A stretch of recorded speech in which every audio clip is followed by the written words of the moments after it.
Olá, vamos falar sobre os imigrantes no Brasil. Lá na página 417, nós podemos iniciar o conteúdo falando sobre os imigrantes no Brasil. A gente já falou sobre a imigração, como iniciou, quando, por que os imigrantes começaram a vir para o Brasil, quais eram as promessas, em que século isso aconteceu, se realmente deu certo esse processo de imigração dos seus lugares de origem para o nosso país, enfim. E hoje nós iremos falar justamente sobre os imigrantes no Brasil. Nós já sabemos, já estudamos a diferença entre migrante, emigrante e imigrante, não foi? Pois bem, a partir do momento que as pessoas de outros países chegam em um determinado, eles passam a ser chamados de imigrantes. E o Brasil recebeu cerca de 4 milhões de estrangeiros entre o final do século XIX, foi quando iniciou o processo de imigração, e o início do século XX.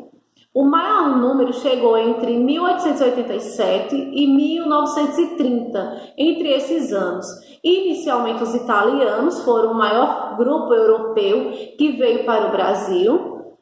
A grande maioria se instalou no estado de São Paulo.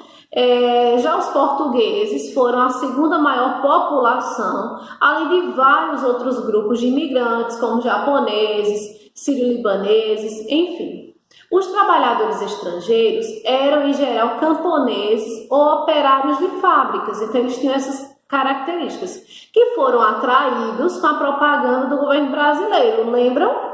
Que era facilidades no contrato de trabalho, pagamento de passagem de navio, moradia e, em muitos casos, terras para plantar. Então, eles ficavam com essa esperança de vir para o Brasil e melhorar de vida, já que naquela época a gente viu que a Europa passava por um processo de crise econômica.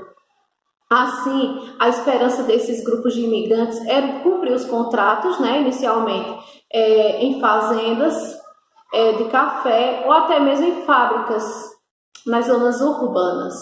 A gente viu que a forma de trabalho não foi da forma que eles esperavam, então a gente percebeu que era um regime de trabalho semelhante à escravidão. Nós observamos na aula passada.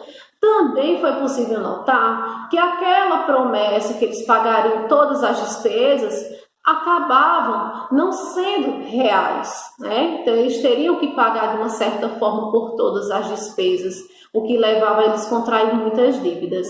Então, pessoal, vou pedir para que vocês realizem a leitura da página 417 em casa, na aula casa, e na página 418 respondam apenas a terceira questão da atividade. Em sua família há imigrantes, quem são eles, de onde vieram? Então, em sua família há imigrantes, sim ou não? Quem são eles? De onde vieram? Então, vocês irão responder apenas a terceira questão. O restante da atividade a gente vai responder em sala de aula, tá bom? Então, a aula de história é basicamente isso. Nós conhecemos um pouco melhor sobre os imigrantes. Tirem um tempinho, já que vocês só irão responder uma questão, tirem um tempinho para que vocês possam pesquisar um pouco mais sobre os imigrantes no Brasil e que em sala de aula a gente possa debater de uma forma mais clara, Você já tenham um conhecimento prévio para que a gente possa debater e compreender um pouco melhor sobre todo esse processo. Até a próxima, a gente se encontra.